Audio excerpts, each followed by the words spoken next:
Our theory of change for beating Calais is that we will beat it one state assembly at a time. Next slide. Now, for those of you who know Center for Common Ground, our superpower is that we turn out Black voters in the South. These are not all the races that we've worked on and won, but it gets you started and it gives you an idea of where we work and where we've been successful. So the U.S. Senate in Alabama in 2017, also in 2017, statewide in Virginia, governor, lieutenant governor, attorney general, and we lost the Virginia State House by one vote. But since we were down 15 seats and came back 14, I'll take it. In 2018, we flipped congressional district 2, 7, and 10. In 2019, we came back and got the Virginia House and held the Senate.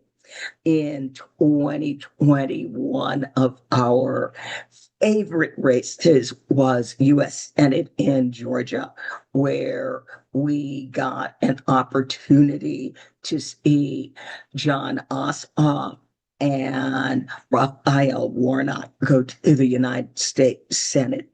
In North Carolina, we did a lot of work in Mecklenburg County. And in 2023, Virginia loves our state races on odd years.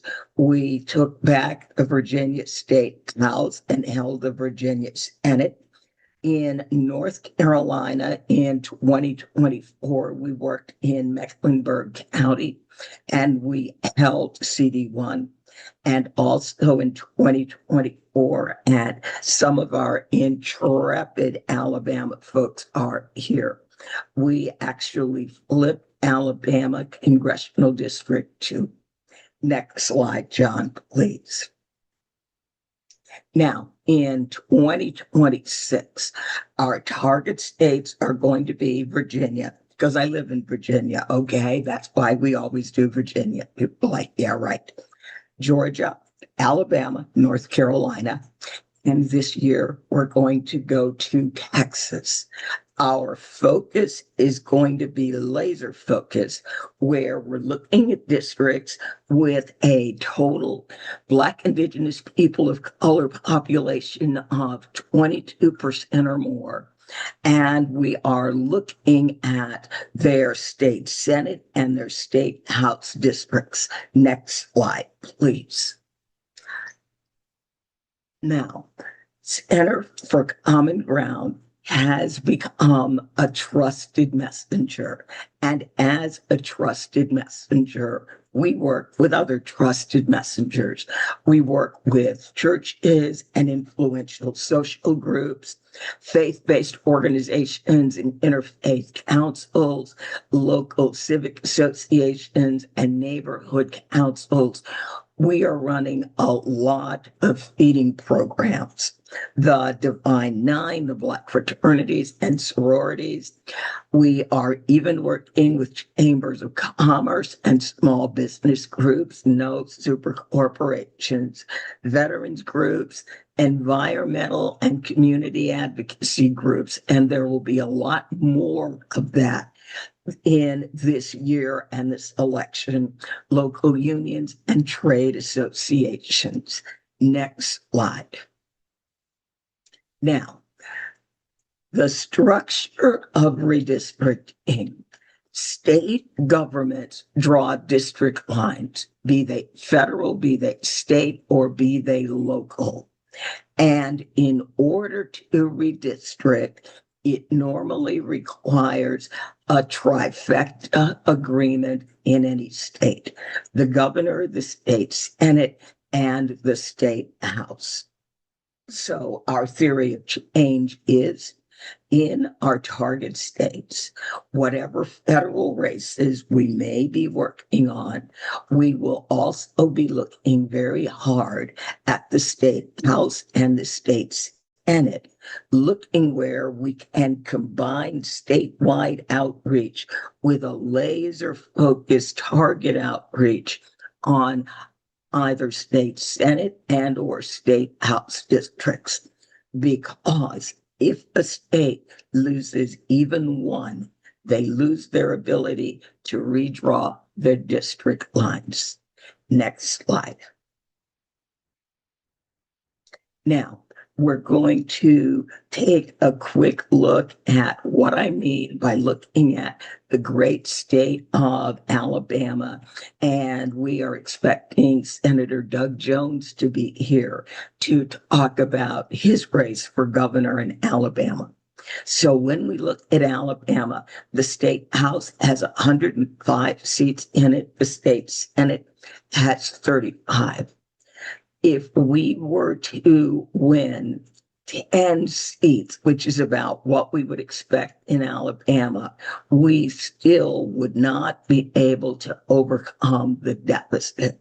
So what we're looking at in Alabama is state Senate and statewide governor. Next slide. Now, Callais created a federal opportunity district in Alabama.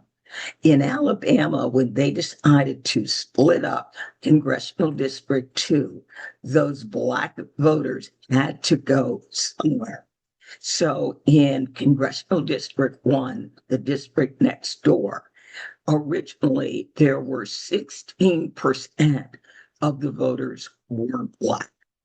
Now, when they did the redistricting, 25% of the voters have been Black. So again, remember, our theory of change is if the total number of voters of color is 22% or more, and suddenly now in Congressional District 1, there are 25% registered Black voters in that district. That district becomes, for us, a potential flip. Next slide. All right, our solution we have built and will continue to build with our incredible partners in Alabama, a community-driven turnout machine. They do peer-to-peer engagement, and it's a multi-touch strategy. Next slide. Churches and Black political power. In the old days, civil rights movement and before, the Black church was the only place where Black people could work together alone. This is literally going back to slavery and then after slavery. In the 1950s and 60s, civil rights leaders were ministers. The church provided support. And what we're seeing now is the Black churches are really stepping up. They're doing food kitchens, clothing pantries. They're doing civic education training and providing rides to the polls. Next slide. We also have the Divine Nine. We have the folks who are college educated, are members of Black fraternities and sororities who now come back and they do community service work and they work to empower voters.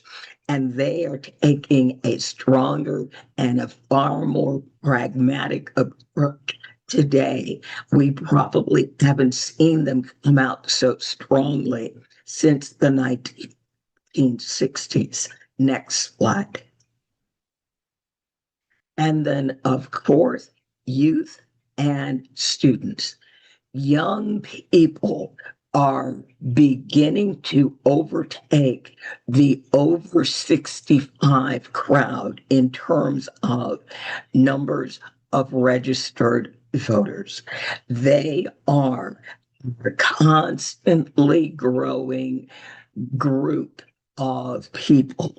And so the young people are doing an incredible job in terms of saying, we want certain things and we are not happy with the way things are going. So our Students for Voting Justice internship program works with college students. We're seeing our partners at the D9 work with college students and going in and working with high school students. And this is where I am going to leave it. So, do we have David yet? Yeah, we do. All right, Carol, I'm going to turn it over to you. So, John, let's drop the slides. And our first speaker is here. Oh, great. I didn't see him. I was looking. So great. But David is there. That's wonderful news. David's so excited to have you with us. This is great.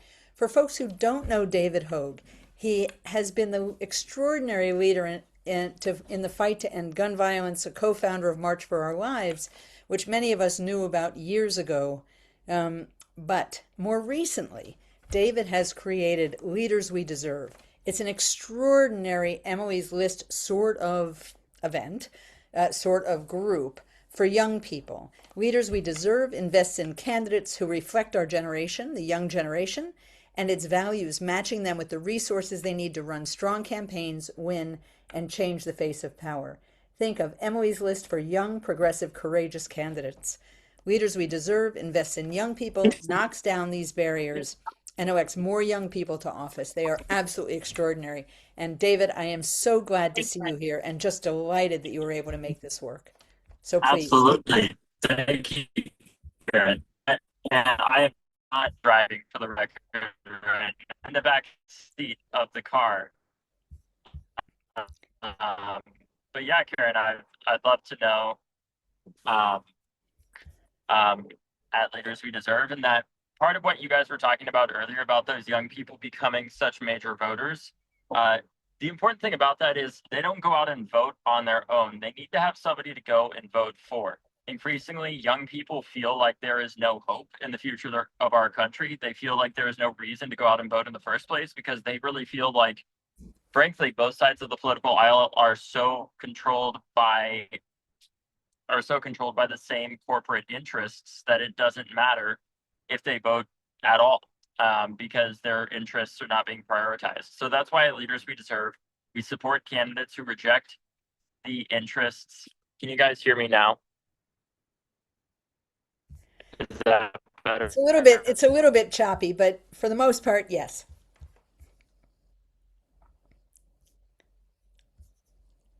David, could you hear that? You are a little Here, bit I'll go off choppy, camera.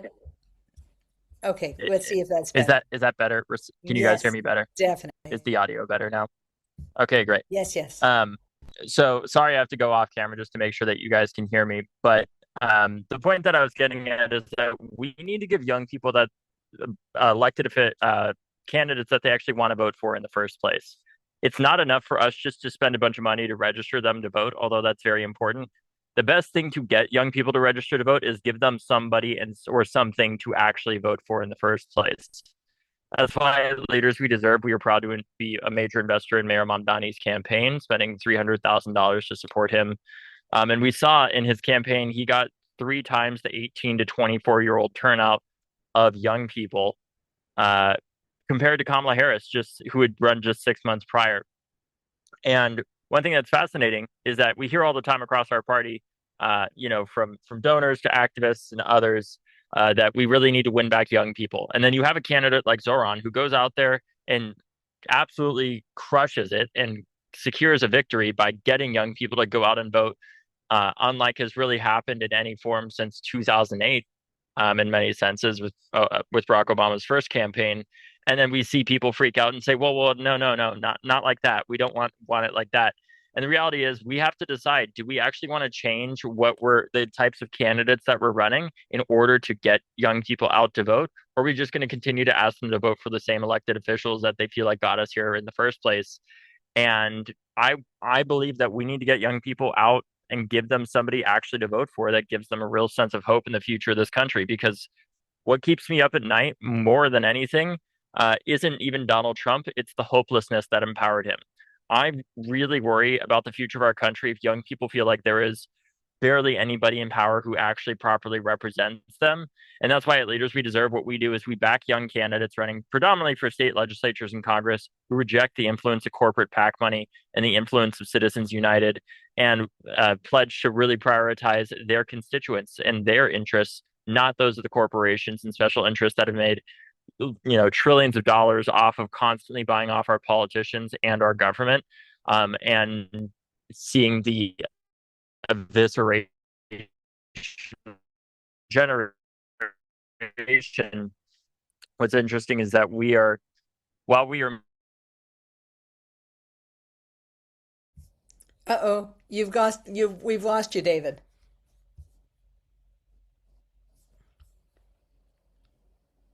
Oh, David, we've lost the audio. You were just at this amazing part of what you were about to say, and making then we more money lost than you. our parents did on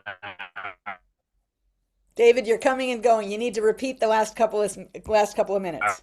average when we're adjusting for inflation, all of the fundamental building blocks of the American dream are substantially more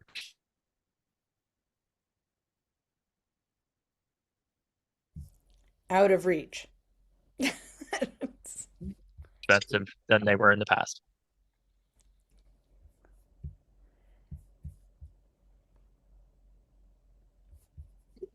David has drunk. He is wherever he is traveling. David is in a dead zone. Jeez.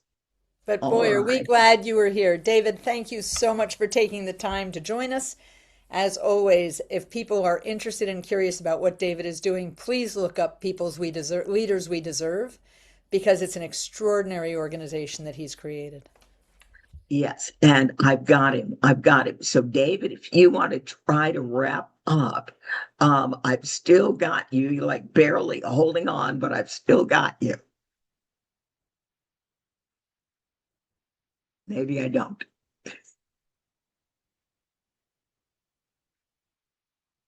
Yep. No, I've got no mic. I've got no nothing. All right. Well, again, David, thank you. It was wonderful to get a chance to meet you on Zoom. I will move on to my next guest. My next guest, this is getting very, very close. This is our board chair, Reverend Rodney Sadler. I have known Reverend Rodney. We are probably going on almost a decade where we have known each other. He is not only an ordained Baptist minister, he is a scholar and he is a community leader. I know Reverend Rodney more so as an activist than I really know him as a minister. Although, as a minister in North Carolina, Reverend Rodney organized ministers for Reverend William Barber during the days of the Poor People's Campaign. And I think that really served to spark Reverend Rodney's activism. So I hope he is still here. And why is everybody driving around in a car right now? All right. Well, I will bring him on. All right. He's on his iPad. All right, Rodney, there you are. There you are. So, anyway, not only is he working on immigration and he's worked on solar and he's worked on social justice and he works on voting rights, Reverend Rodney won his primary in North Carolina for North Carolina House District 106 with 70% of the vote. And I very strongly believe that come November, Reverend Rodney will be among the freshman class of the North Carolina State Legislature. So, Reverend Rodney, I am going to turn it over to you. Well, thank you so very much, Andrea. And please forgive me tonight. I'm on my iPad because apparently my technology is failing around here and my Wi-Fi might be a little bit weak. But I'm just grateful to be with you today. I'm grateful to be at any point in time with Andrea Miller.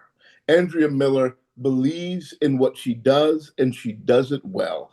And she wants to make sure that we change the nature of what's going on in our country. The political landscape needs to shift and she's doing the work to make it happen. So I just want to say thank you immediately to Andrea. Thank you for the Center for Common Ground and for all that you have done in order to make the possibility of change a reality. Let me just start off by saying I am hopeful. As I sit here in my house in Charlotte, North Carolina, I am hopeful. And my hopefulness doesn't come from blind optimism. It comes from the fact that I've seen the way that things have been moving in our state. Right now, I was pleased to be able to win the North Carolina primary for District 106, challenging a long-term Democrat who had proven unreliable, a Democrat who had voted against our governor's vetoes of the most egregious things that the Republican MAGA people in our General Assembly have tried to do to the people of North Carolina. She'd been voting with them for so long that we were beginning to realize that we had little to no power. Running against her was nothing I ever wanted to do, but it was a necessary movement. And what it showed is that with 70% of the electorate supporting this campaign and only 22% supporting her, the incumbent, it suggests that the tide is right for change. We can imagine that change can happen and we can see it on the way. I wasn't the only one who beat an unreliable incumbent either. In at least two other instances in our state, we were able to turn seats that were unreliable, let's say purple seats in the midst of our state, turn them back firmly blue, making sure that we can protect the people of North Carolina and making sure that we have the chance of working towards progressive politics. As I think about what's going on in the state of North Carolina, I see that there is a larger mood for change. Not only is our governor, not only are our political parties, not only are every different sub-organization in our state working for change, they're working together.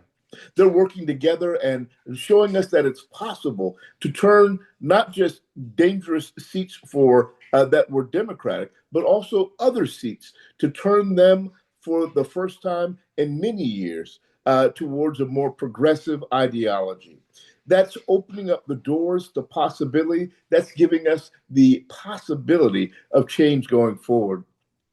As I listen to this conversation tonight, I'm inspired to know that this isn't just happening in North Carolina, but it's happening literally around the country and, in most importantly, perhaps, around the South. We're seeing the possibility for change. I was today preaching at a small church in Durham, North Carolina, and one of the things that most impressed me is as I was preaching, behind me on the board was a reminder that everyone must register to vote and a note telling them when we should go out to vote. It is on everyone's mind, and people are excited and actively working to see this change come about. I've been, since my opportunity to have that immediate victory, I wanted to talk a little bit about some of the things I've been doing. I had the opportunity just about a month ago to meet with representatives working on a single payer bill that we might propose in the state of North Carolina. Working with Kerry Reingans from Michigan, working with Gustavo Riviera from New York, working with Greg Scott of Pennsylvania. What if all of our states were able to bring forward a single payer system? This is a possibility if we're able to make the kind of change that we'd like to see. Just yesterday, I was working with a young man from Tennessee who came to North Carolina to talk about what restorative justice might look like in Charlotte, talking about alternative ways besides the failing criminal justice system to not only take care of people who have done harm, but also people who have been harmed, and thinking about a system that might be more just, more fair, and get rid of some of the racial disparities that we see in mass incarceration today. You see, The change is possible. Change is possible in living wages. Change is possible in healthcare. Change is possible in immigration policy. Change is possible in affordable housing. Change is possible in all of these areas, but only if we work together, only if we effectuate change. And if we do this, we will be able to win. Right now, I just want to make a basic appeal for you to support what the Center for Common Ground is doing, to support the work that Andrea Miller is putting in, because the policies and practices that she is using are working. We are changing the way that states are lining up. We are changing the numbers. And in the end, we're going to change this country so that it's more just, more fair, more equitable for every child of God made in God's image. When that happens, what a happy day that'll be. And we all can look in the mirror and say that we did our part to make this change possible. So right now, I just want to say thank you for many of you out there, I'm sure, donated to our campaign. Thank you, because many of you are donating to the campaigns in your state and around the country. Thank you, because I know many of you are writing letters and many of you are making sure that you make phone calls and text messages to ensure that people not only get out to vote, but know who they can vote for, who will protect their interests. Thank you all for the work that you're doing. And I'm just pleased that I can say, I hope we can make the change real this November. Thank you all so very much, and God bless you all. Thank you very, very much, Reverend Rodney. Thank you, thank you, thank you. And now, John, if you would bring up the presentation again, I want to show you what we are next slide looking at in North Carolina. Yes, we'll be doing door-to-door canvassing. All right, I put a little note in the chat and I got some reactions. This is what the North Carolina legislature looks like. There's 120 seats in the House. There are 50 seats in the state Senate. Right now, it's 49 Dems and 71 Republicans. If we were, or when we win 12 seats, the North Carolina legislature becomes 61 Dems, 59 Republicans. And Andrea, I'm Interesting. hoping Yes. 63. I would love to see 63 Democrats in the House right now. Wouldn't that be wonderful? Oh, happy Of course day. you would. All right, now let's look at the North Carolina Senate. Now, how did I arrive at these numbers? I made a list of all 120 seats in the North Carolina House. I then divided them into regions and I then cross-referenced them by congressional district. Next slide, please, John. And this is what North Carolina looks like. Now, Center for Common Ground, we will be working in North Carolina 1 and 3. That is the North Carolina Black Belt. Well, look at what we found. We found 5 state Senate seats and 5 state House seats in North Carolina 3, and they're in the Black Belt. And some of those seats, the Black registered voter population ranged from 18% to 42%. And I'm going, and this should not be that way. We are looking at a turnout problem. And so we will be doing turnout in North Carolina 3.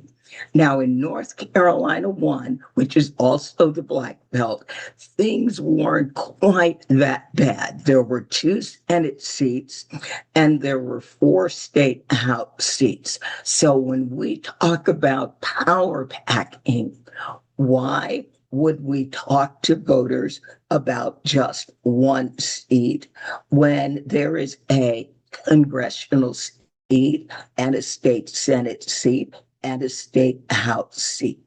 That's called power packing, where you help people see in a totally nonpartisan way that there are multiple offices that they need to vote for. Now, in North Carolina 12, which is in Charlotte, where Reverend Rodney is, there is one Republican seat in that entire county. And that seat is held by a woman who ran as a Democrat when she was last elected and then switched parties. So we're putting that in as a potential flip seat. And we have one seat in the mountain region in North Carolina 11. So Reverend Rodney and folks in North Carolina saw the handwriting on the wall with the Democrat who was currently sitting in House District 106 that she was looking to pull a Tricia Cotham. And they got in front of it and defeated her in the primary. So we're going to be going after that other seat. And that just right there with those 4 packs across 4 congressional districts gave us 11 seats. Yes, there are still another 12 seats that are out there that are possible. But I just wanted you to see, how am I arriving at these things? What am I seeing? So yes, I plotted 170 offices, put in all the population statistics, added them up, and figured out these are our people. These are our seats. Next slide. All right. And we are actually way ahead of schedule. Boy, oh boy. All right, John, you can stop the slides because I believe our other guests are here. So as you can see, we have a plan.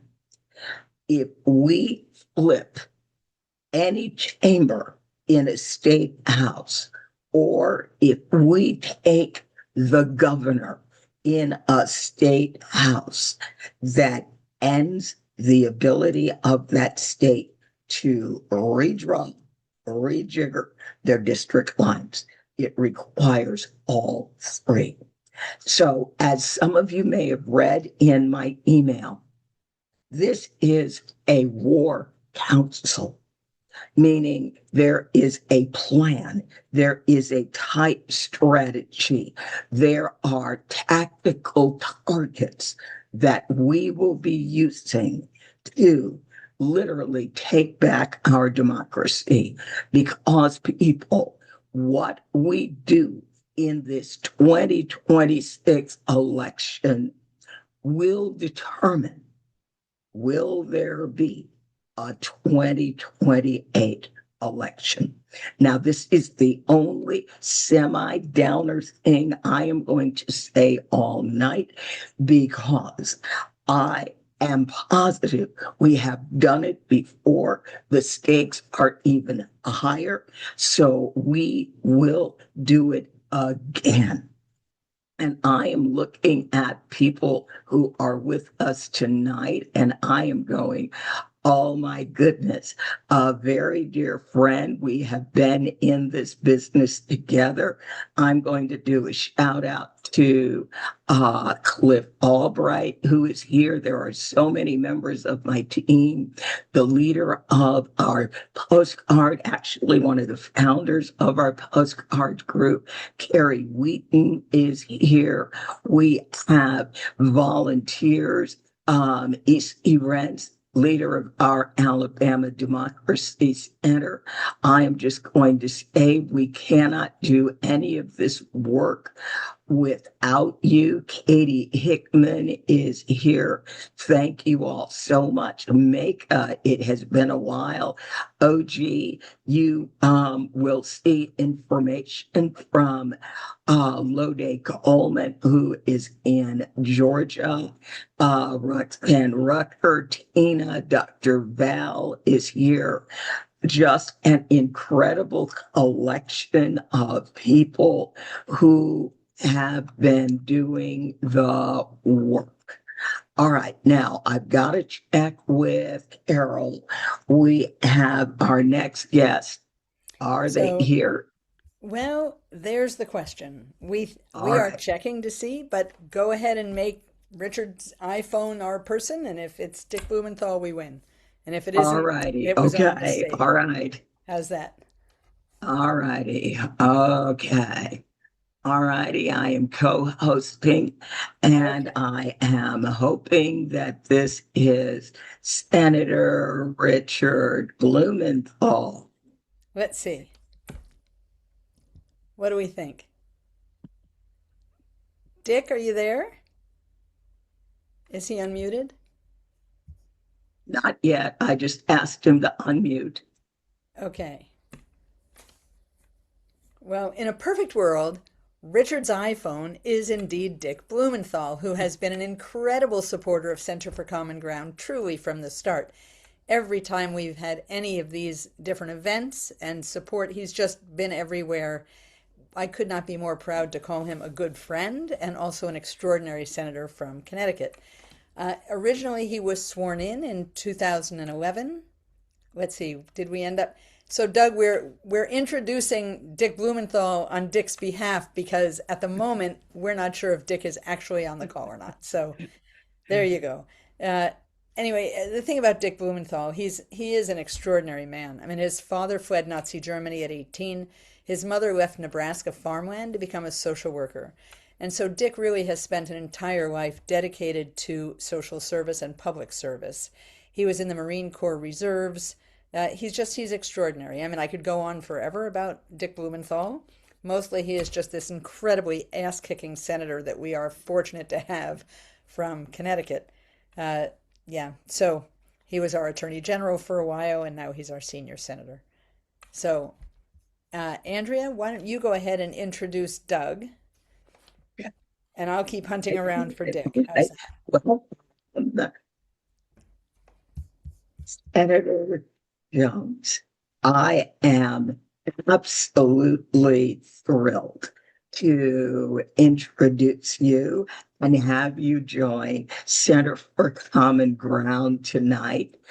I met you courtesy of a very, very dear mutual friend, a former governor of Alabama.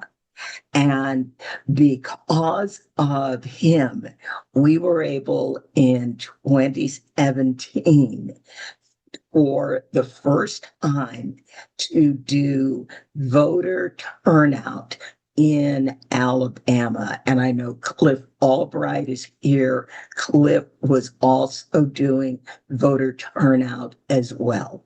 We went straight to the Alabama Black Belt, and in 8 days, we had 40 volunteers make more than 20,000 phone calls, and the rest is history.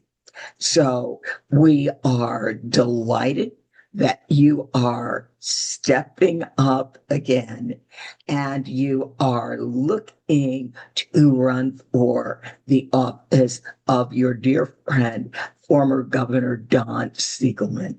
So I am sure that Don has given you some special tips for being governor of Alabama. And he's laughing, oh, yeah, there's just been so many. And you want to do this, and you want to do that. All right. So, Senator Jones, I turn this over to you to talk about Alabama in 2026. Well, thank you, Andrea. Thank you for everything. Thank you for the work that you did in 2017 that got me to the Senate. I really appreciate it. That was a remarkable election. And I got to tell you, folks, and I know there's a lot of people on this call that I guarantee you remember where you were on December the 12th of 2017 when all of a sudden Steve Kornacki and all these folks started going, oh my God, he's going to win. Doug Jones is going to win. And the stories that we've heard, the jubilation, folks, that's what we need to recreate this coming November, not just in Alabama, but across the country. And there is such incredible opportunities.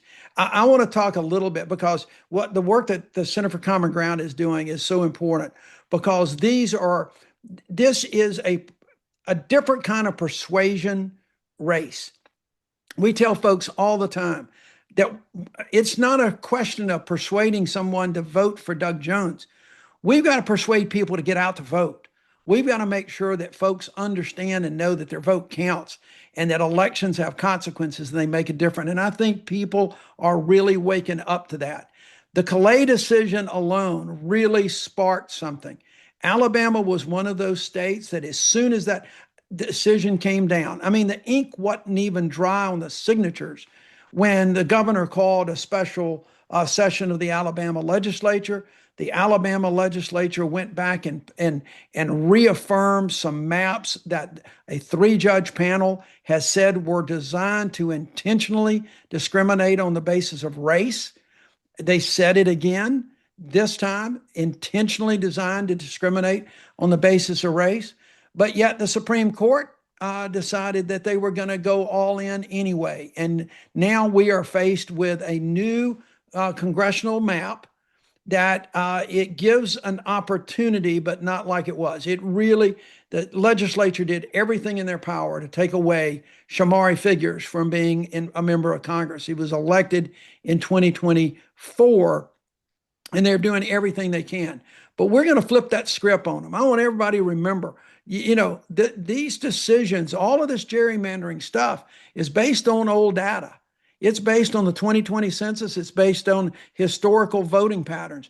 And what folks in Alabama are doing, and they did it in Tennessee.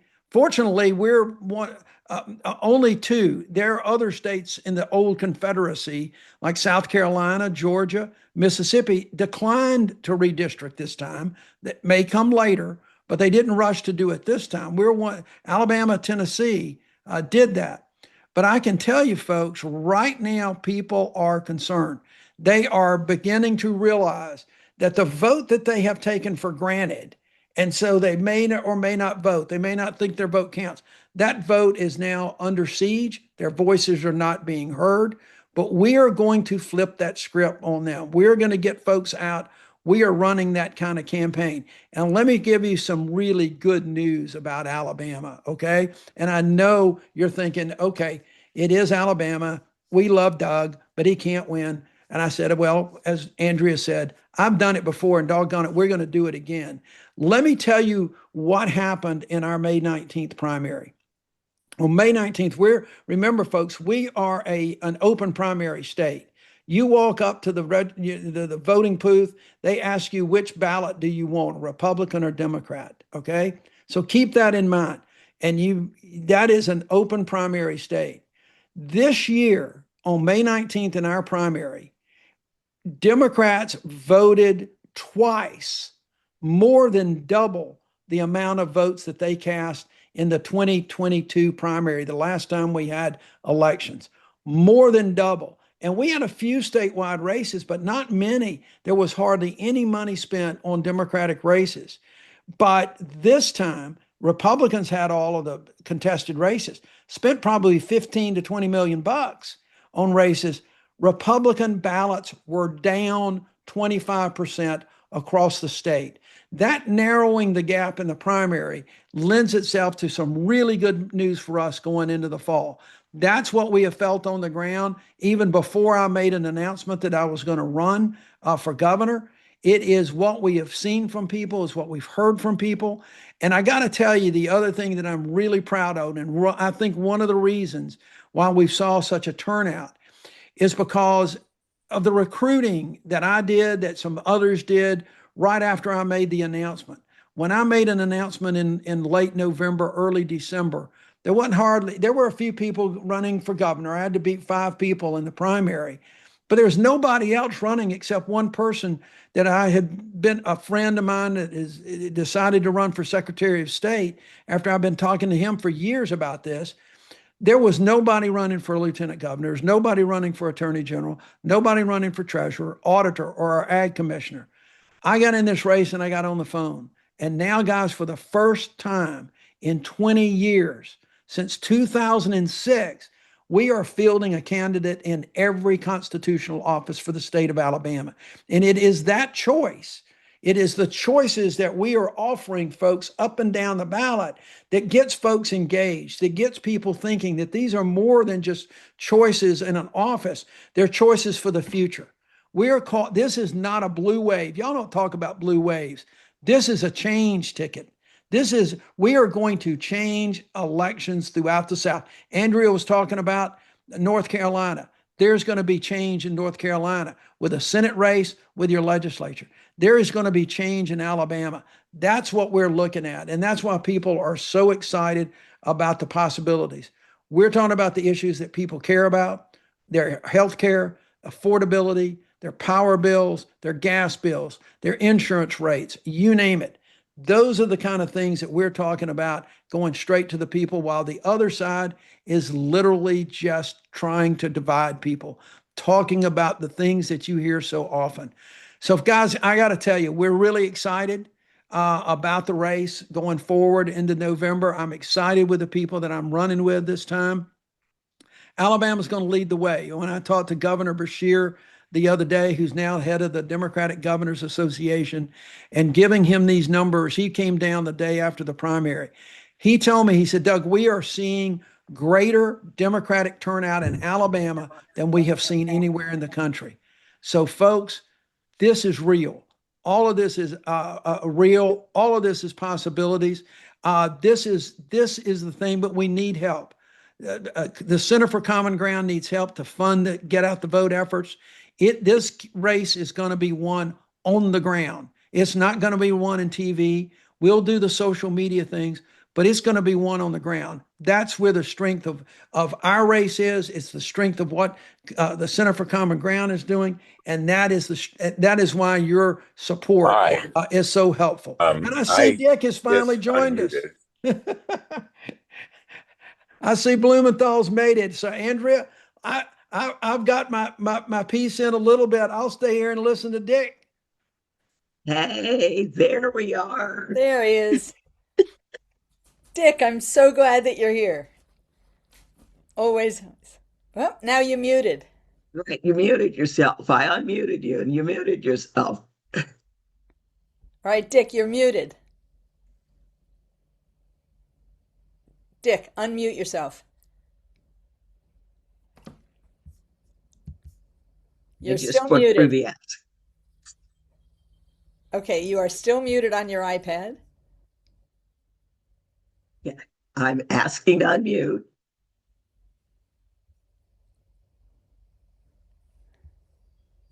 Oh, And and he's frozen. There he goes.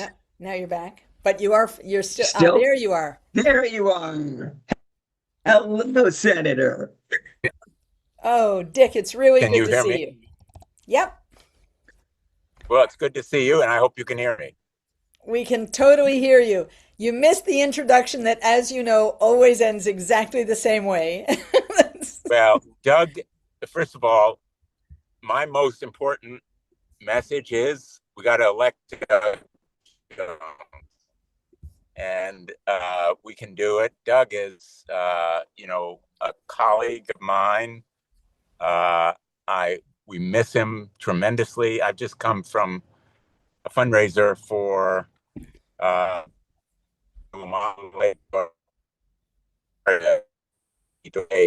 but Doug,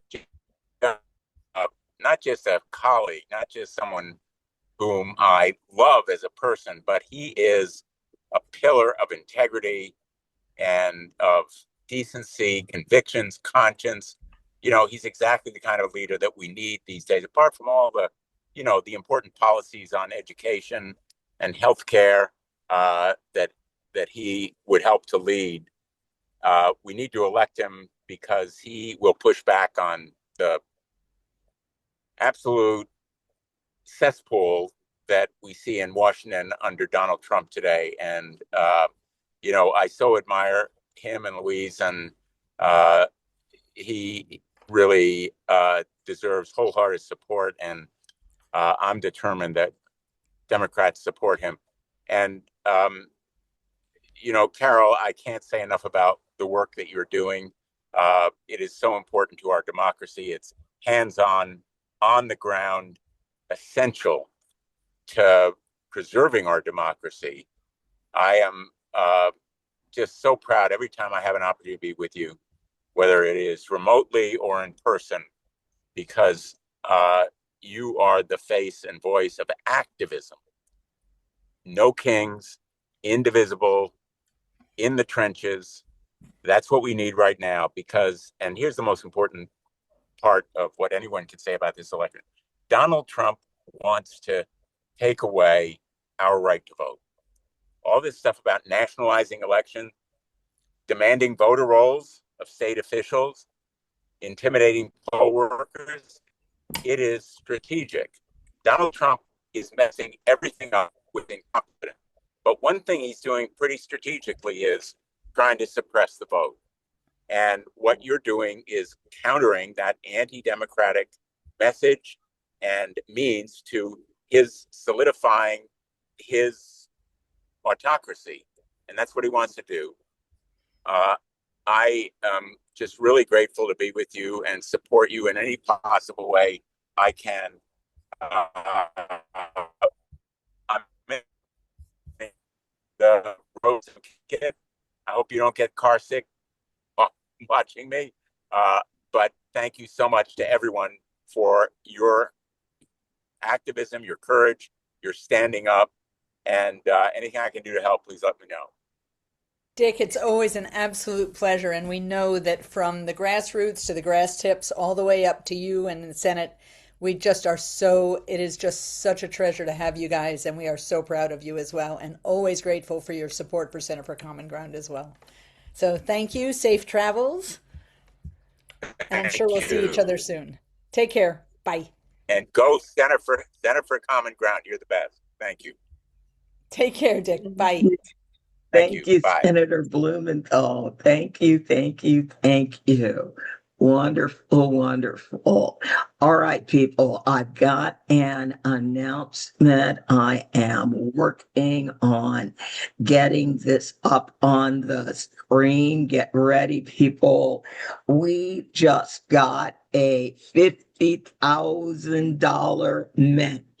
So one of our donors is offering a $50,000 match. I didn't get all the description in, but it is on Give Butter. So we are looking to match $50,000 from the Wealth Justice Fund.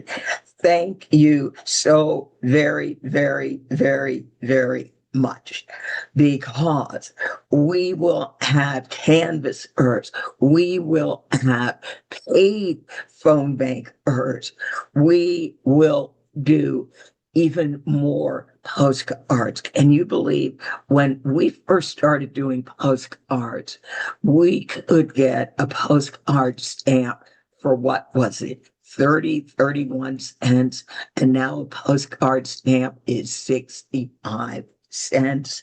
So, oh my goodness.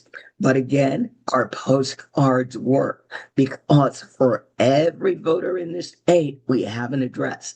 We do not always have a phone number, and we need a phone number to make the phone call, and we need the phone number to text. Also, as I said, one of the things that we are doing in so many of our communities is we are running feeding programs because people are hungry. The federal budget took away people's food. It stole their food. It stole their health care. It stole their education.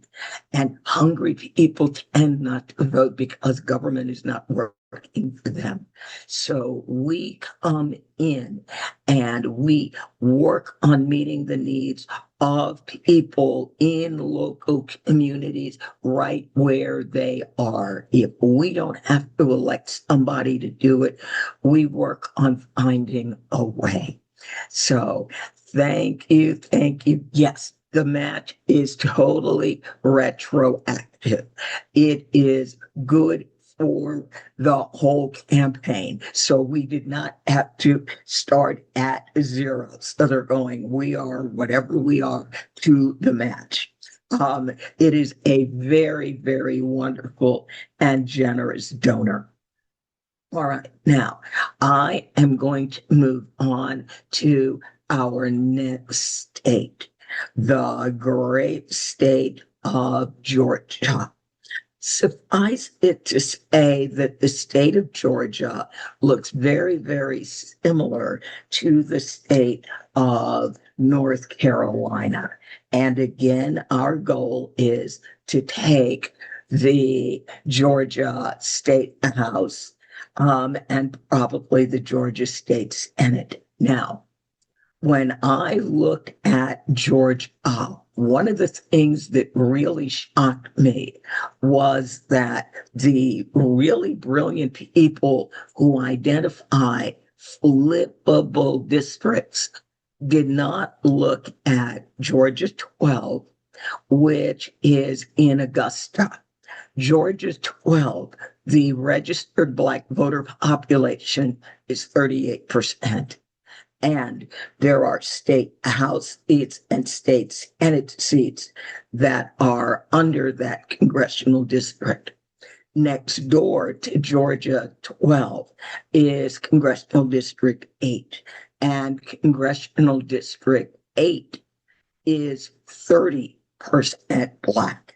Next door to that is Sanford Bishop's District, Congressional District 2. So we have a lot of opportunity in Georgia. So I want to introduce my next speaker. Her name is Kyle Tromley. Now, Kyle, you look 12. You don't look like you've been working on, you go all the way back to Hillary Clinton's campaign. You look really young. So campaign work obviously agrees with you. So she's worked on Hillary Clinton's campaign, Pete Buttigieg's, Steve Bullock, and Tim Ryan. She was in Ohio and ran the program that enshrined abortion rights in the state constitution. Thank you very much for that. And in 2024, she went to Atlanta and she was political director for Senator John Ossoff. And now she has been the coordinated director since 2025. And it looks as though Georgia is really embracing the notion of power packed campaigns. So I love that. So, Kyle, take it away. Awesome. Thank you so much for that introduction. I'm glad that the campaign world seems to be treating me well. Quite silly for having me go right after both senators, but so grateful to be here. Senator Ossoff apologizes that he couldn't be here, so you all have me instead. But he had plans with his two daughters, Eva and Lila. But so grateful to be here to talk about Georgia. I am born and raised from the Midwest. I've done most of my career in the Midwest, but fortunately got brought down to Georgia by Senator Ossoff. He called me and he was like, look, if you all in Ohio in 2023 can enshrine abortion rights, we have so much work we can do in Georgia. So a lot of the work that we have been doing leading up to this point is understanding how much of an opportunity there is in Georgia. I like to joke with folks as a girl from Indiana that Georgia's been a battleground state since 2018, and all they have to show for it is two Democratic U.S. senators. And so that's kind of been the joke we have as we've been moving towards rebuilding our Democratic Party of Georgia and just the infrastructure of understanding that, yeah, in 2018, Stacey Abrams did all this amazing work to start building the basis of the statewide infrastructure. And then really national investors have kind of been not really sure, like one foot in, one foot out as far as embracing Georgia. And so a lot of the work that we're doing on the coordinated campaign right now, we are already at about 80 staffers. This is the largest coordinated campaign at this point in Georgia ever. This is the first time that national committees have given Georgia money as early as any other state, and it's actually the most money that they've given this early in a campaign. And as Emily's list says, early money is like yeast. So that's been super helpful for us as we've been going.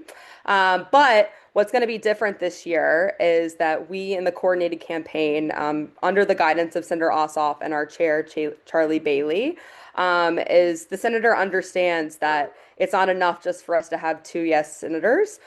We need to be able to pool our resources and make sure that all of the awesome fundraising the senator is doing and our gubernatorial candidate, former mayor of Atlanta, Keisha Lance Bottoms, we're able to pool our resources because most of our state house candidates aren't going to be able to make $1 million day like Senator Ossoff has. So I see in the chat someone, what is the coordinated campaign?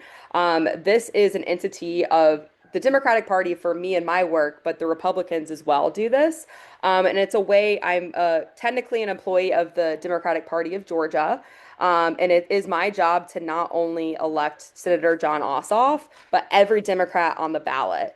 And so this year, unlike past years, that looks like when we were drawing our regions for our organizing program on the ground, we focused not just on where voters are, but used lines that already exist. And so, Andrea, I know you have been talking about the power packing, and that at its core is what we are doing. And so, all of our regions that our organizers in our field program, those are all based at the center of our targeted state house races. So, making sure that the organizer that is working in House District 53, which is one of the most flippable state house districts in the country. That entire district will be in one region with one regional manager, and then the whole district will have one organizer. And why this is important is because when we have our national partners like the DNC and the DSCC, that allows us to say, hey, actually, we can put some of their targets that maybe the senator doesn't need to focus on.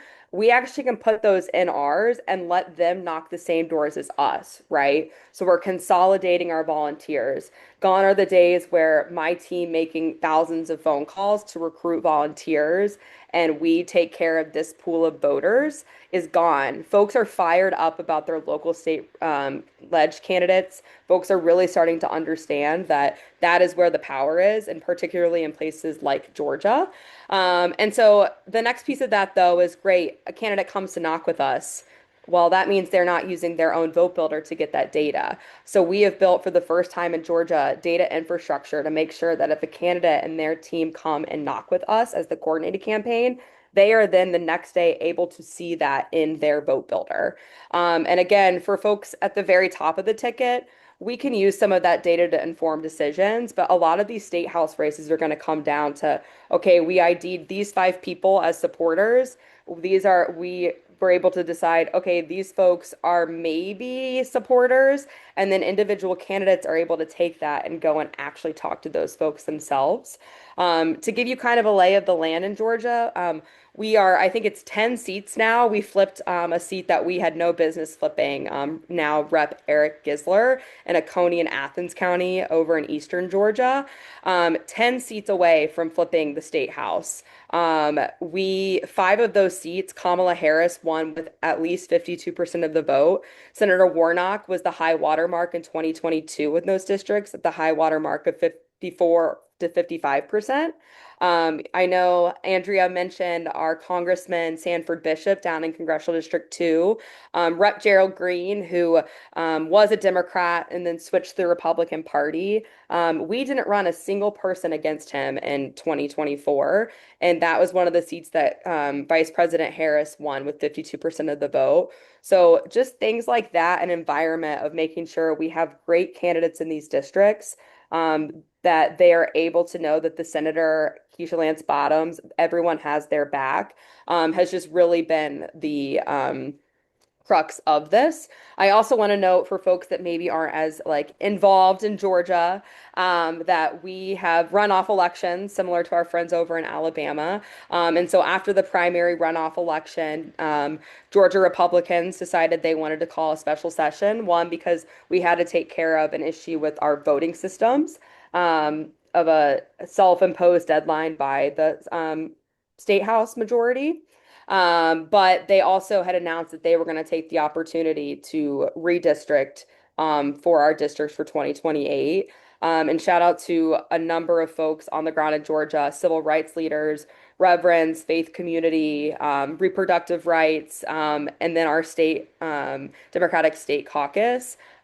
They didn't even bring it to committee to have the hearing because they saw the writing on the wall, similar to how Senator Jones said in Alabama. They were like, wow, more people turned out in the Democratic primary runoff than they did in ours in the Republican. And it's the same thing where we have open primaries here.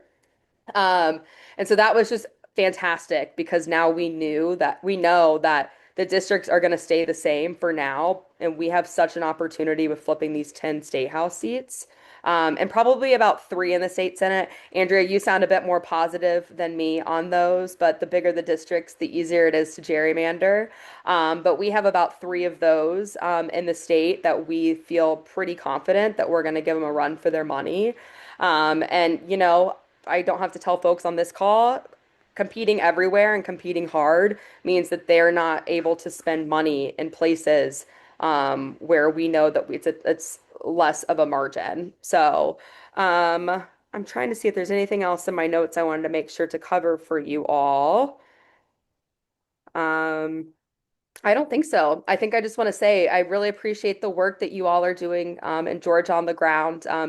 You're a 501(c)(3), so I don't really get to actually coordinate with you all because legal. But you know, such important work, and I cannot express how deeply we are on the right track in Georgia. And it's organizations like this that make sure that on both sides of this wall, we're going to get this done to be able to redistrict for fair maps in 2030. Yes, yes. And Kyle, thank you so very much for joining us.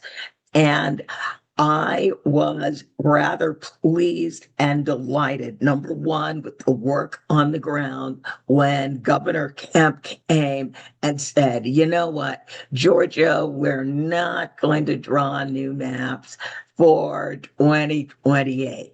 So again, I think they're beginning to realize 34% of your electorate is Black. You can't move them out of state. You're going to just move them into other districts, creating what I term opportunity districts for me. So I'm going, yes, be silly, be ridiculous. Let me take two seats and turn them into four. That works for me.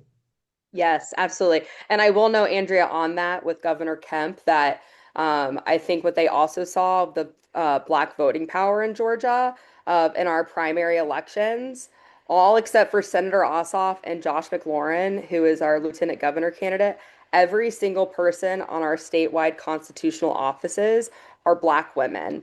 And that doesn't just happen by accident. And what a blessing for Senator Ossoff to get to run with such a powerful ticket. So I'm sure that with Governor Kemp, he saw that and was like, uh-oh, folks. So But this is not going the direction that I had hopes. Oops. No, no, no, no, not going to go there. This was not going to make it better. This could make it a lot worse. So, yes. Well, let's stay tuned and see where we end up on November 4th. How wide will my smile be? Thank you so very, very much. All right. Well, every once in a while we have to juggle and adjust things. So I'm going to let someone else in the room. I'm going to grab the spotlight and I'm going to bring on our next guest because she's going to have to go. Now, I cannot believe everybody on this call must know Jessica Craven and chop wood, carry water. All right, now I was reading your bios, so I'm going to stick this in. How many of you knew that before she became a incredibly successful political writer, she was an actress? I mean, I didn't know that part. I only know you from your work in politics, which I absolutely love.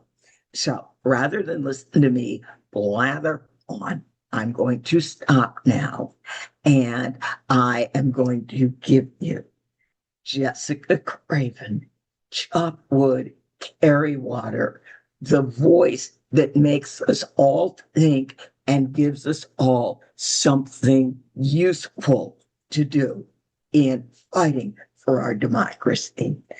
Hello. Okay, got to Aw. stop fangirling. Hi, Andrea. Okay, well, first of all, thank you very much for that lovely introduction. Hi, you guys. I'm sorry to everybody. I have to go pick my husband up at the airport, so I was kind of texting Andrea and asking if I could shift a little earlier. My fault. Thank you for your flexibility. And I'm gonna just fangirl out about Andrea for a second here. I have been doing a newsletter about activism, trying to give people sort of easy ways that they can make a difference and support our democracy and voting rights and all those things for 10 years now, which is crazy in and of itself. But I started my newsletter right after Trump was elected the first time. And I have been aware of the Center for Common Ground for quite a long time now. Um, Back when, well, Reclaim Our Vote, both organizations are for a very long time. And it is always one of the first organizations that I recommend when people are looking for a way to address voter suppression, obviously, particularly in the South with Black voters. There's just one place I will send them. Not that there aren't also others, but Center for Common Ground is so amazing, does something so unique. And also, Andrea is just a really, really smart woman. And when I want to know what is actually going to happen in upcoming elections, she's the person I listen to. She's really shrewd, has her finger on the pulse. When she feels good about an upcoming election, I feel good about it. If she feels nervous, I get nervous. She really knows what she's talking about and what is happening on the ground because she's a long time activist herself. And so this is an organization I love. I have had their postcards on my stoop over the years many times. Tens of thousands of her postcards have gone out to my postcard writers here. I've been on their phone banks, and it is an incredible organization in so many ways. But when you take the combination of Andrea sort of knowing exactly which areas need to be targeted, what information they need to be given that nobody else is giving them, and how to get them that information, you're looking at something that is just a really good place. I am going to be the person in this call to really specifically say, please give them money. They're being very they're lowballing the asks for money, and I'm going to highball them. They need money to do the work that they're doing, and they have been doing this work day in and day out for so long. And there's a lot of organizations with sort of snazzier fundraising asks, but I'm telling you that this is an incredible place to give your money, and that what we need to do is focus on these voters, love these voters, bring them all of the information and all of the attention that the Trump administration and these racist, I don't know how much I can say. Can I say Trump administration? Probably not. Let me rescind that. Oh, I can? Okay, good. And these white supremacists in the South are trying to deprive them of. We must give it to them, and we must love on them, and we must shower them with attention and information and support. And that's what this organization does. And when Andrea says, like, we need money to get the data that we need in order to get these voters the information that they need, it's really that straightforward. And I have heard Andrea say over the years, like the people that we are talking to in our phone banks and the people that we are sending postcards to, they're not hearing from anybody else. If we don't reach them, nobody else will do it. And that is a real problem.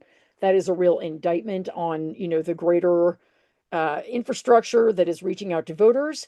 But for now, it is something that we just need to throw money at because these voters are so valuable, they are so necessary, and they're not getting the outreach they need.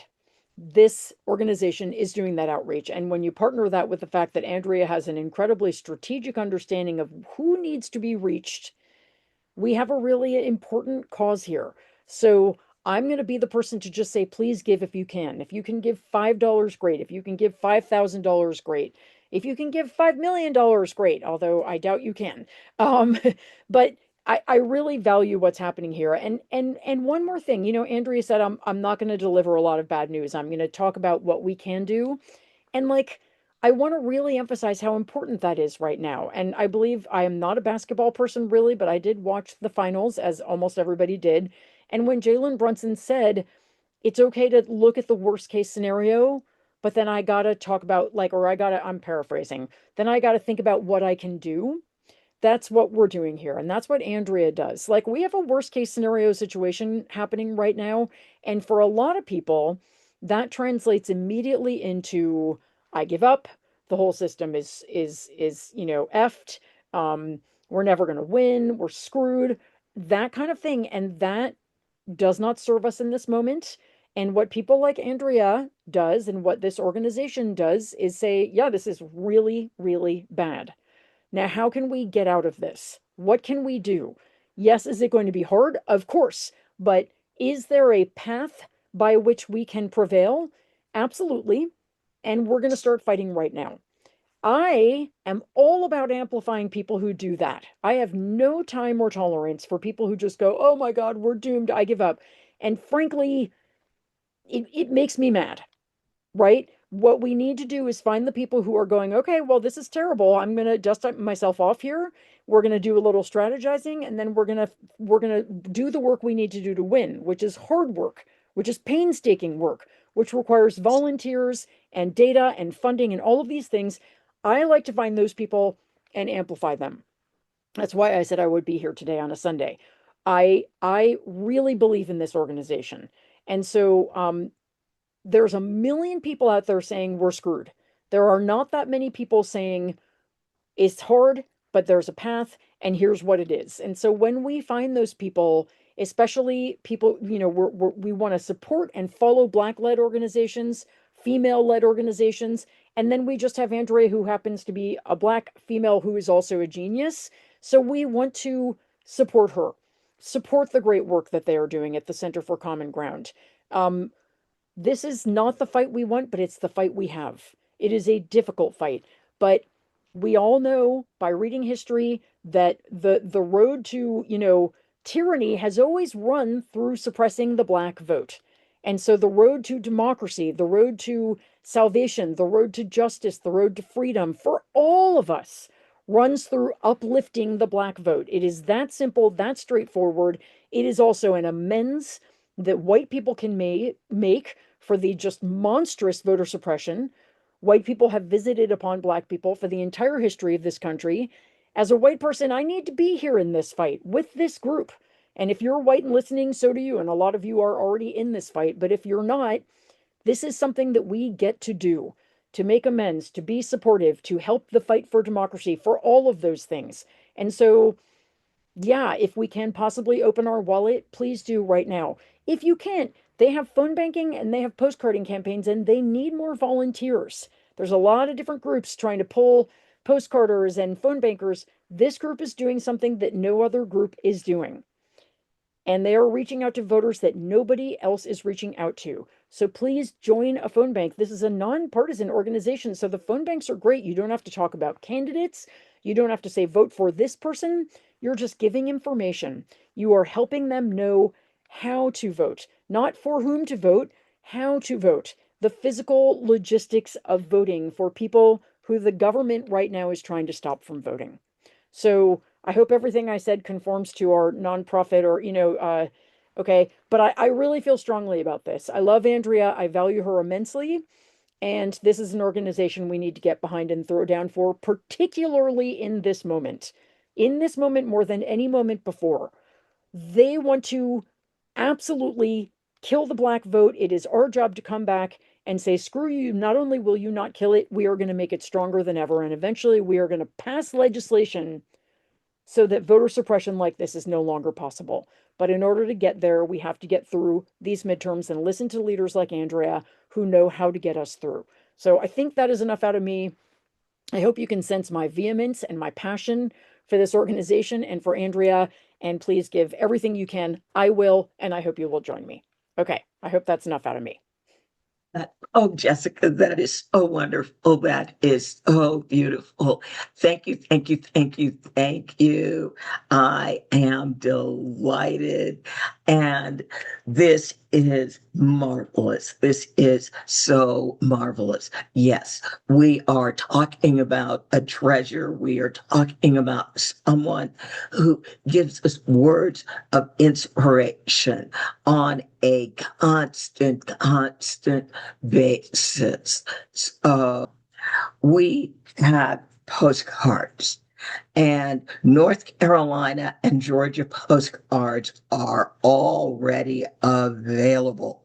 Contact your regional organizer, and you can find your regional organizer and everything you would need to know about postcards at centerforcommonground.org/postcards, or just go to our website, go to actions, and then postcards will be an item there. Virginia addresses will be released on July 10th. And then Texas addresses on July 24th, and Alabama addresses on August 7th. Now, I mentioned in Georgia, I've released 1.1 million addresses. There are still another 1.2 million available should Georgia prove incredibly popular, which I hope it will. The initial addresses are Congressional District 2812, and also the main counties around Atlanta. But Georgia has 176 counties, so there's plenty addresses available. We can get you what you need. Now, we also are running phone banks. Virginia is having her primary election on August 4th. So we have open phone banks for the Virginia primary.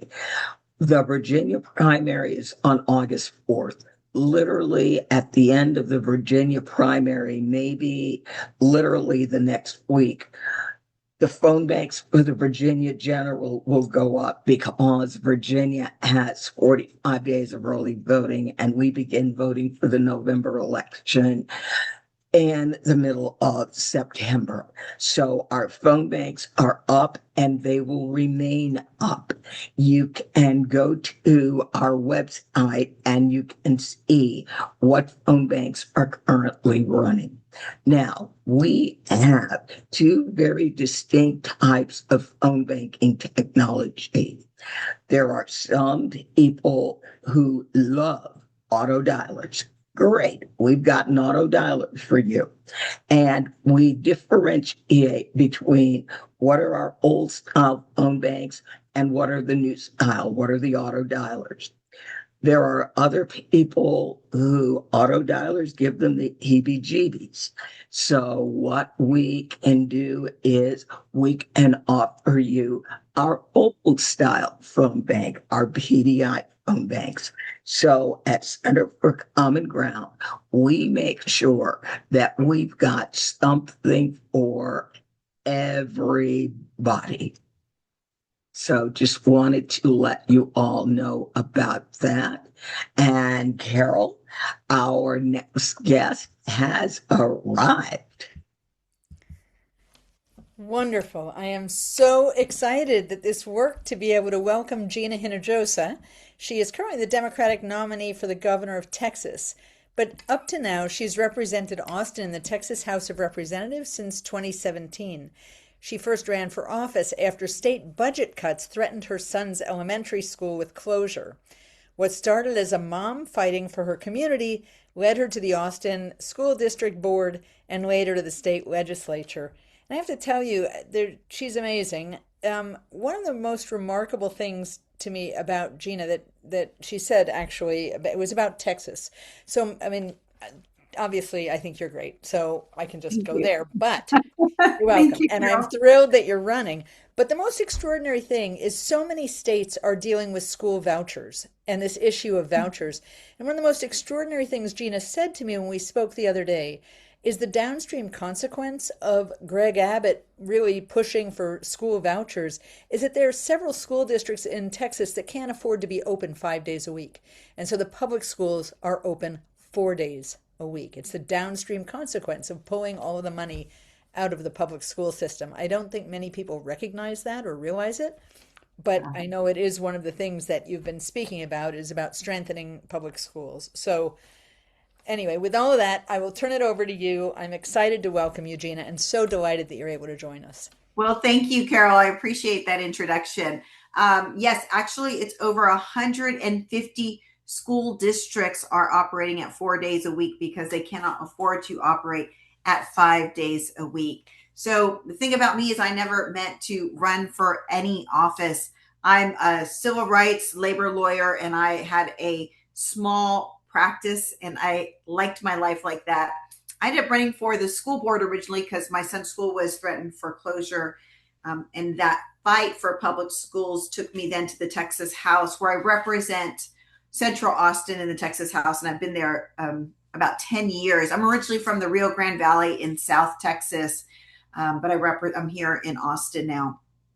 And what I have learned fighting for our public schools is the reason why we pay more, we get less. Our property taxes have gone up 75% under Greg Abbott, yet our schools are shutting down. We have over 100 schools shutting down in school districts in real crisis is because we all pay the Greg Abbott corruption tax. I see it all the time. The only major bills we were allowed to vote on in the Texas House were vendor bills that were going to Greg Abbott's friends, major vendor bills going to Greg Abbott's friends.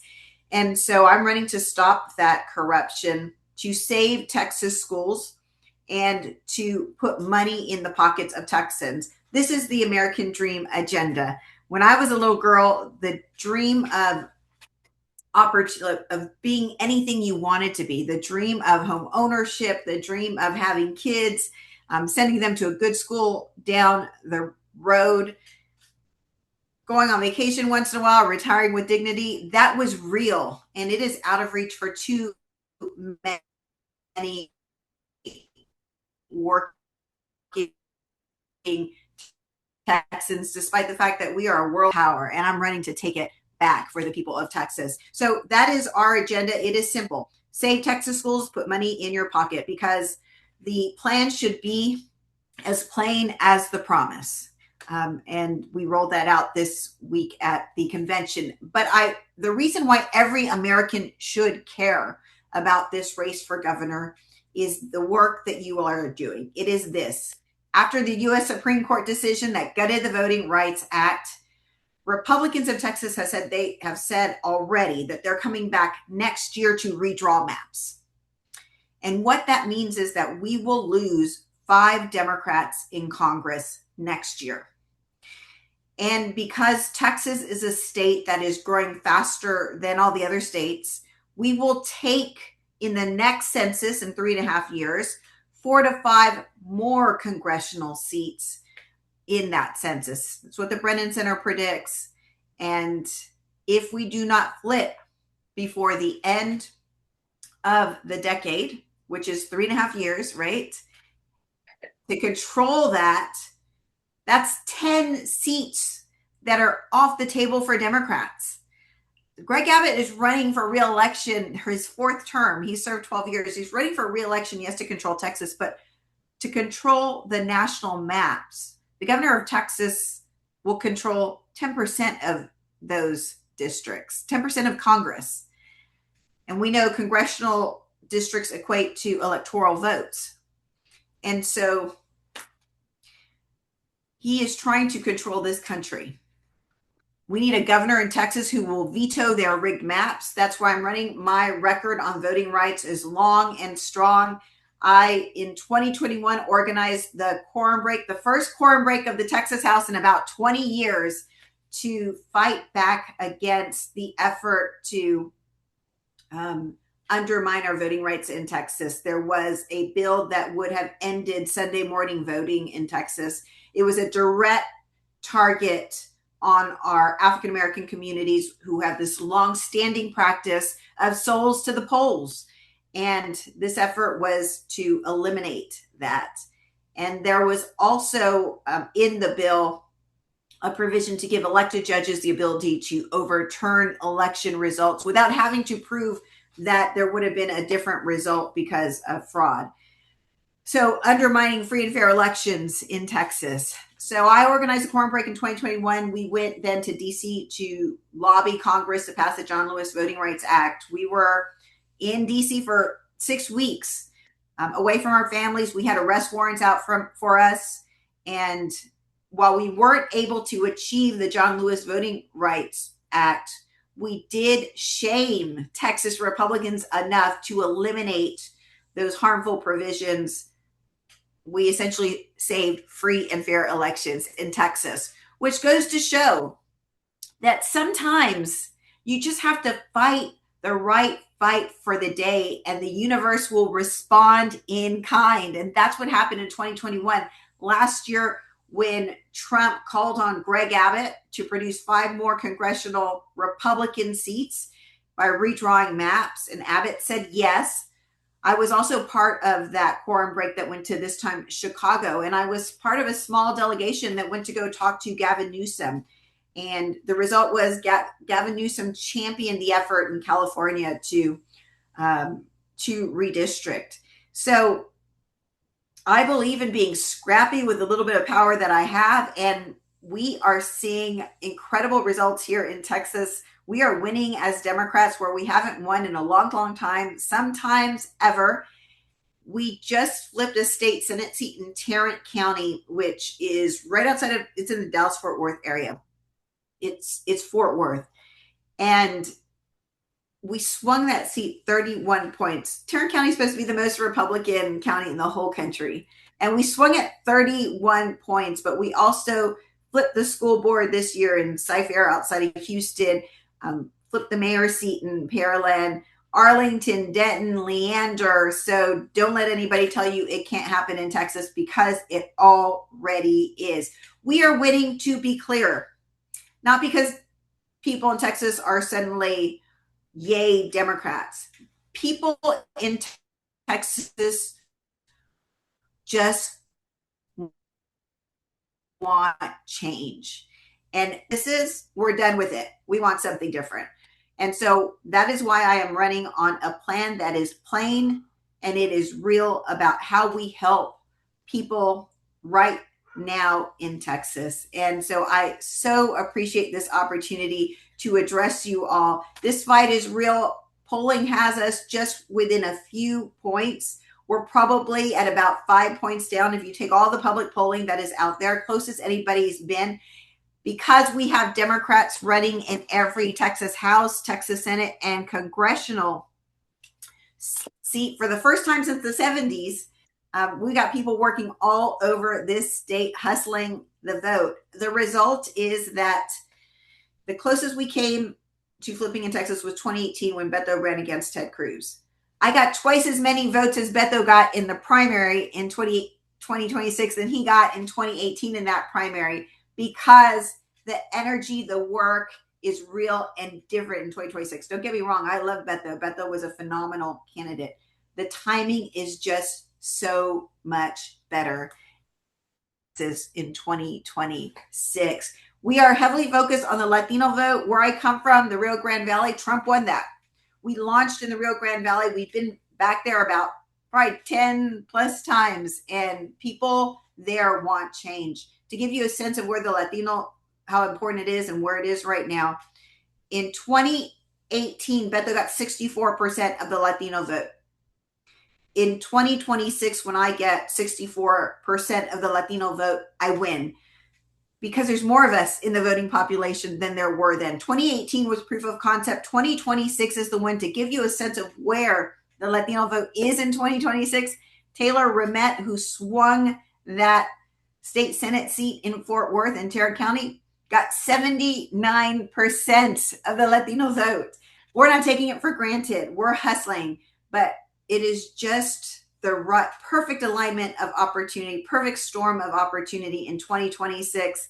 And look, I never meant to run for anything. I was compelled to run originally for my son because my son's school was shutting down, and schools all over Austin were shutting down. I'm compelled to run in 2026 because we are in a moment in history where we never meant to be. No, we didn't ask to be here, but we have been called to meet the moment. And I am trying my hardest to meet this moment, and I see it all over this state. And I do believe that just like we're putting in the work and we did it in 2021, the universe will respond in kind. And so I thank you for this opportunity to talk to your people. And we need you in this fight in Texas. The fate of the union depends on Texas in 2026. And I actually know this is a nonpartisan group, but I'm just saying that's why I'm running. So thank you. Well, thank you so very, very much. And as I occasionally put in the chat, I see our Alabama people are still here. They have a saying in Alabama. And that saying is, while, yes, we are nonpartisan, we are also not stupid. So we understand the direction in which we need our voters to go.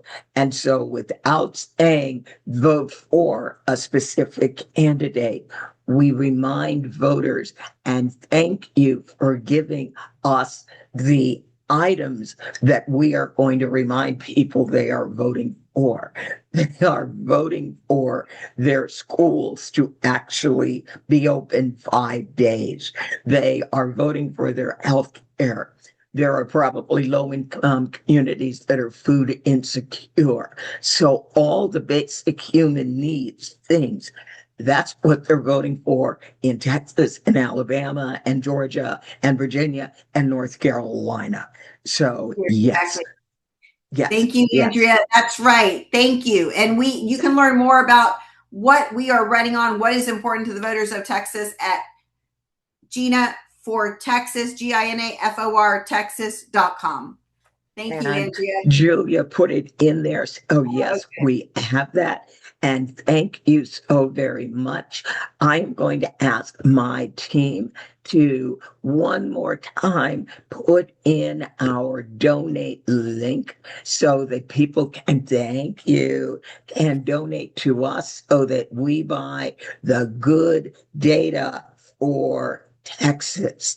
And now, for those of you who may be newer, back in, I believe it was 2020, when we last worked in Texas in a big way, we had a team that did everything in English, and we also had a team that was working with specific voters where Spanish was their preferred language, where we were using and we were working with voters in Spanish.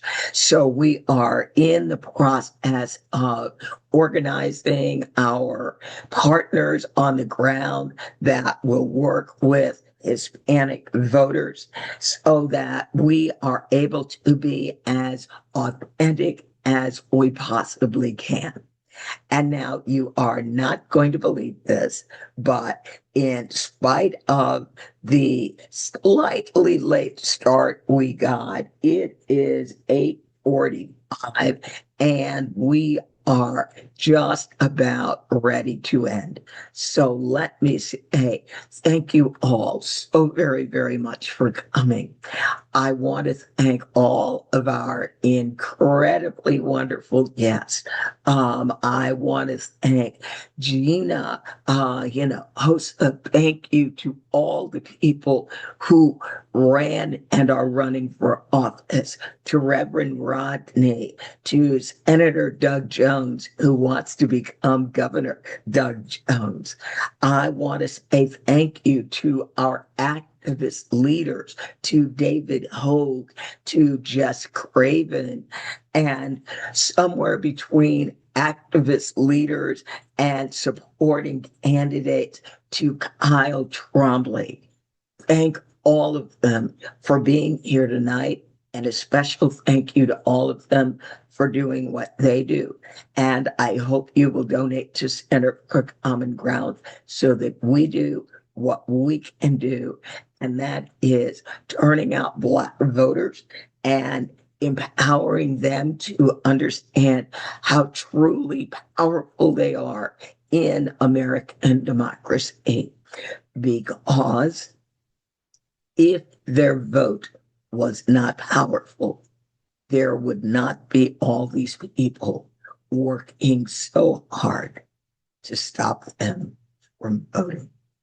So thank you all. And again, we can win this. We have done it before. Winning is in our history and our DNA. We know how to win. So folks, let's go out there and let's do it.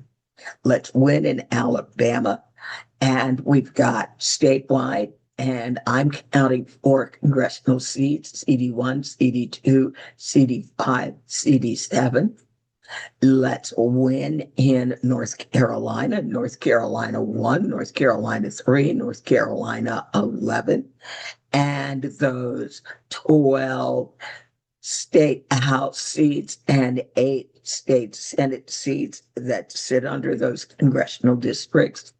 Let's go win in Georgia. Let's go win in Georgia 2, and Georgia 8, and Georgia 12, and the state Senate and the state House districts that are under that. And we need to win in Georgia statewide. And in the great state of Texas, which is basically a country, let's win statewide, and let's take the Texas Senate so that we are sure Texas cannot redraw for district lines. And with that, thank you all again so very much for being here. I want everybody to take care.